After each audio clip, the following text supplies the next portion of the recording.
Assalamualaikum warahmatullahi wabarakatuh. Alhamdulillahirabbil alamin. Wassalatu wassalamu ala asrafil anbiya'i wal mursalin wa ala alihi wa sahbihi ajmain. Amma ba'd. Sahabat muslim dan muslimah rahimani wa rahimakumullah. Kita lanjutkan kembali pembacaan kitab Tazkiyatun Nafsi di halaman yang ke-29. Di antara sebab-sebab yang bisa ditempuh oleh seorang hamba sehingga ia memiliki peluang di dalam keberhasilan untuk mensucikan jiwanya, yaitu poin yang ketiga, ma'rifatu asari dzunubi 'ala nafsi. Memiliki ilmu, memiliki kewaspadaan, memiliki pengetahuan pengaruh negatif dari dosa-dosa terhadap jiwa, terhadap ruh seseorang. Fayambaghi lil 'abdi fi tasyiyatin nafsi an yakuna khabiran bil imani wa bi asbabi ziyadatihi wa asbabi naqsihi. Walau hibratun bidzunubi wa athariha 'ala nafsi. Fa inna dzunuba laha atharun 'ala nafsi. Fa ba'dun nasi yajhalu hadzal amra. Wa idza ma usiba bidzambin lam ya'rif asbabal ilaj. Fa yakunu kal maridi alladhi laysa lahu khibratun bitibbi. Idza asabahu maradun la rubbama fataka bihi wa mata bisababihi. Maka wajib bagi setiap hamba yang menginginkan jiwanya suci, hendaknya wajib baginya untuk mengetahui sebab-sebab yang bisa meningkatkan keimanannya. Ia juga harus memiliki ilmu sebab-sebab yang bisa mengurangi kadar keimanannya, agar ia lebih waspada, ia lebih berhati-hati, dan ia juga mengetahui dampak dari dosa. Karena sungguhnya dosa yang dilakukan oleh setiap orang pasti akan berpengaruh kepada jiwanya. Semakin besar dosanya, semakin rusak jiwanya, semakin kotor jiwanya. Fa ba'dun nasi yajhalu hadzal amr. Sebagian manusia tidak mengetahui, tidak menyadari bahwa dosa yang ia kerjakan itu berpengaruh, berdampak buruk kepada jiwanya. Ia merasa tenang-tenang saja, ia merasa tidak terganggu, ia merasa tidak takut. Ketika seorang jatuh ke dalam dosa, ia pun tidak tahu bagaimana cara mengobati.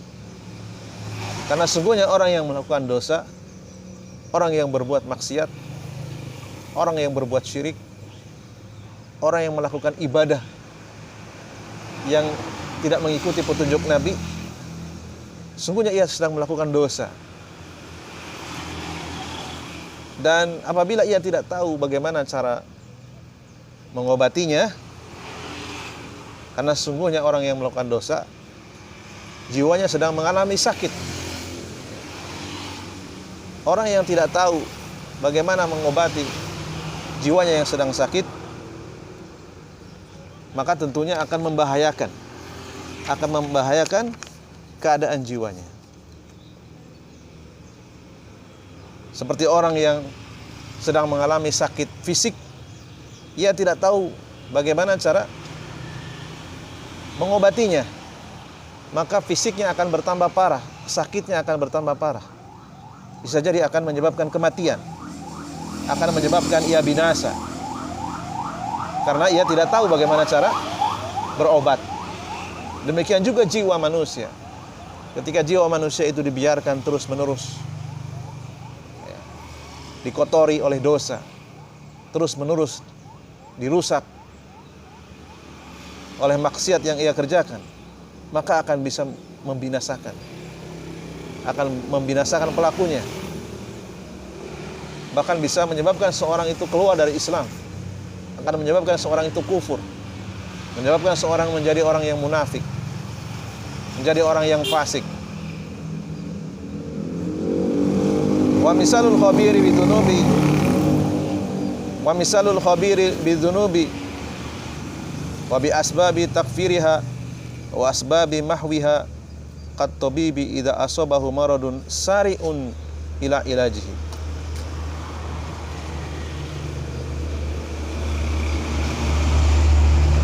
Orang yang memiliki pengetahuan bahwasanya dosa itu akan berdampak negatif kepada jiwanya, akan merusak jiwanya, dan ia memiliki ilmu bagaimana cara menghapus dosa, bagaimana cara bertobat yang benar. Diumpamakan seperti orang yang sakit, ya, dan ia memiliki pengetahuan bagaimana cara berobat, bagaimana cara menyembuhkan penyakit fisiknya. Ketika ia mengalami sakit, ia akan segera mencari obatnya. Demikian juga orang yang terjatuh dalam dosa. Ketika ia melakukan maksiat kepada Allah, ia melakukan dosa kepada Allah, maka ia akan segera bertobat, memohon ampun kepada Allah, dan memperbanyak amal kebaikan agar Allah sudi memaafkannya, agar Allah memberikan ampunan seluas-luasnya. Demikian juga orang yang berdosa, melakukan kezaliman, merampas hak orang lain, merusak kehormatan orang lain dengan cara zalim, berdusta kepada orang lain, membohongi umat. Maka orang yang cerdas, orang yang memiliki ilmu bahwasanya dosa yang ia lakukan itu akan berdampak kepada ruhnya, kepada jiwanya, akan merusak jiwanya, baik dalam waktu yang dekat maupun jangka panjang. Maka orang yang cerdas, ia akan bertobat, ia akan segera meminta maaf kepada orang yang ia zalimi. Apabila ia berbuat zalim kepada umat, kepada banyak manusia, ia berdusta, maka ia akan meminta maaf kepada orang-orang yang ia zalimi. Misalnya, ia seorang public figure, mencantumkan gelar palsu di belakangnya, mencantumkan gelar akademik ilegal dengan hasil beli ijazah dengan cara instan. Ia sudah membohongi umat, ia sudah mencederai kepercayaan umat, ia tidak menjadi teladan. Maka orang yang cerdas, ia akan bertobat dengan cara memenuhi syarat rukun tobat, ya, menyesal kepada Allah, menyesal atas dosa yang ia lakukan, menjauhi, tidak mengulangi perbuatan dosa tersebut, dan meminta maaf secara terbuka. Karena ia berbuat dusta secara terbuka di tempat ia berdusta. Kalau ia berbuat curang, kalau ia berbuat kebohongan, umpamanya di Facebook, ya ia harus minta maaf di Facebook secara terbuka. Kalau ia berdusta di mimbar-mimbar pengajian, maka ia harus meminta maaf di mimbar pengajian. Ketika ia berdusta di channel-channel media sosial, maka ia pun harus meminta maaf di tempat tersebut, di media tersebut. Orang yang cerdas, seorang muslim yang cerdas, ia tidak akan menunda-nunda taubat. Ia tidak akan membiarkan jiwanya terkotori oleh dosa yang ia lakukan, oleh maksiat yang ia kerjakan. Wa ma'lumun annahu la yakadu yaslamu ahadun minad dambi la alimun wa la amiyun la rajulun wa la imra'atun. Ya. Karena sejatinya setiap muslim tidak ada seorang pun yang selamat dari dosa. Baik itu orang alimnya, orang awamnya, laki-laki ataupun perempuan, tidak ada yang selamat. Selain Nabi SAW tidak terjaga dari dosa. Fadzunubu ta'rudu lin-nasi fil laili wan nahar wa la yakadu yaslamu minha ahadun illa man asamahullahu. Ya. Dosa itu akan senantiasa menimpa setiap manusia malam dan siang. Hampir-hampir saja tidak ada yang selamat kecuali orang yang dijaga oleh Allah Subhanahu wa taala. Oleh karena itu, mengetahui dampak buruk dari dosa ini adalah pelajaran yang penting, sehingga ketika seorang melakukan suatu kesalahan disengaja ataupun karena lupa, maka ia segera untuk memperbaikinya, segera untuk bertobat, segera untuk meminta maaf, segera untuk memenuhi syarat-syarat tobat, dan memperbanyak amal kebaikan agar Allah SWT menghapus dosa, agar Allah SWT membersihkan jiwanya, mengembalikan jiwanya kepada kesucian. Kemudian selanjutnya di halaman yang ke-30, faidatun fi maratibin nasi inda husuli dzambi. Kita bisa mengambil manfaat, mengambil pelajaran penting tingkatan-tingkatan manusia ketika jatuh dalam dosa, sehingga kita bisa introspeksi diri di tingkatan mana ketika kita jatuh dalam dosa. Fil haqiqati inan nasa yatafawatuna fi mawaqifihim fima ya'rudu lahum minadz dzunubi wal khotoya bihasabi ilmihim bisyar'i wal qadari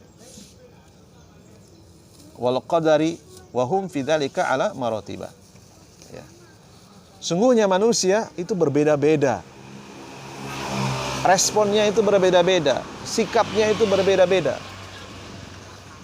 Ketika ia melakukan suatu dosa, dan respon orang tersebut sangat tergantung dari ilmu yang dimiliki, ilmu syariat yang ia miliki, ilmu tentang takdir yang ia miliki, sehingga manusia digolongkan menjadi beberapa tingkatan. Ya. Ada orang yang melakukan dosa seolah-olah tidak merasa menyesal. Ada orang yang melakukan zina, ada orang yang berbuat bid'ah, ada orang yang merampas harta orang lain dengan cara yang batil, melakukan praktek gosok, seolah-olah ia tidak merasa berdosa, seolah-olah ia tidak merasa melakukan kesalahan. Bahkan ia tertipu oleh dirinya sendiri. Maka ini yang harus kita waspadai. Ya. Wahum fi dzalika ala maratibah. Tingkatan-tingkatan manusia ketika terjatuh dalam dosa ada 4 tingkatan. Al-martabatul ula, tingkatan yang pertama,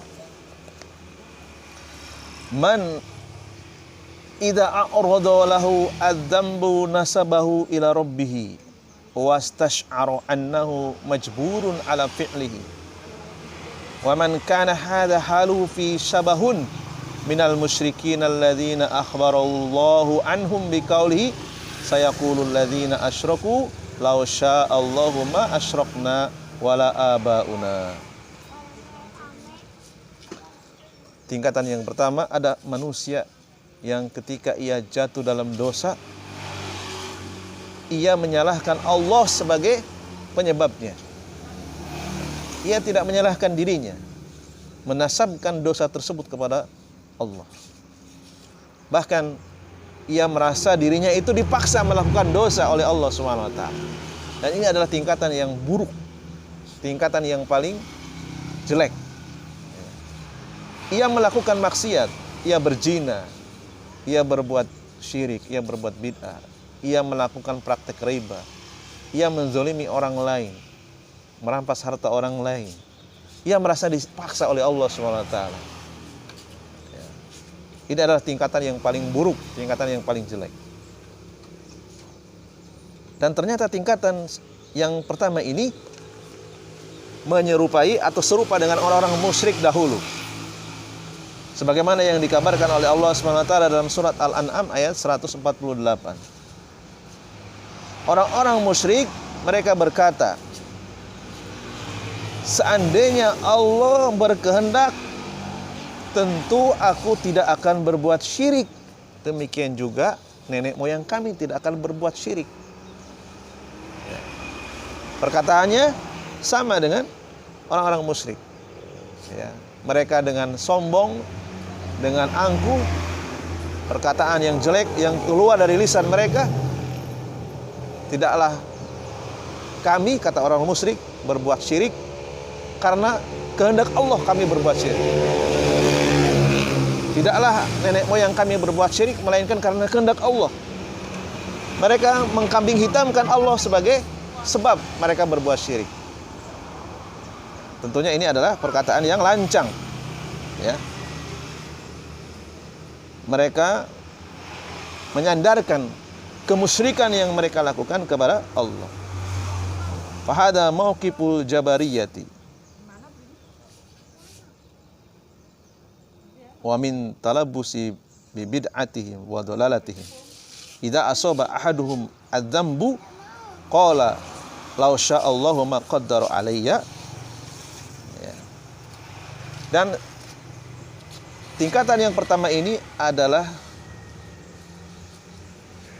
sikap yang diambil oleh kelompok Al-Jabariyah dan kelompok yang mengkaburkan dengan kebid'ahan mereka, dengan kesesatan mereka, melariskan, ya, sebagaimana apa yang dilakukan oleh kelompok Jabariyah. Ketika mereka berbuat dosa, mereka akan berkata, seandainya Allah berkehendak, tentu dosa ini tidak akan terjadi pada diriku. Tentu dosa ini tidak akan ditakdirkan kepada aku. Aku berbuat dosa karena Allah yang mentakdirkan aku berbuat dosa. Ini perkataan yang lancang, perkataan yang tidak pantas untuk diucapkan oleh seorang muslim. Dan inilah perkataan yang diucapkan oleh kelompok Jabariyah dan orang-orang yang semisalnya. Wa nasma'u hadza min ba'dil muslimin al-yauma. Dan sebagian kaum muslimin ada yang mengatakan seperti ini. Dan tentunya kita berlindung dari sikap atau mauqif kelompok Jabariyah ini. Mudah-mudahan kita tidak termasuk. Dan ternyata ada di sebagian kaum muslimin. Insyaallah taala kita akan lanjutkan lagi di sesi yang akan datang. Subhanakallahumma bihamdika asyhadu an la ilaha illa anta astaghfiruka wa atubu ilaik. Assalamualaikum warahmatullahi wabarakatuh.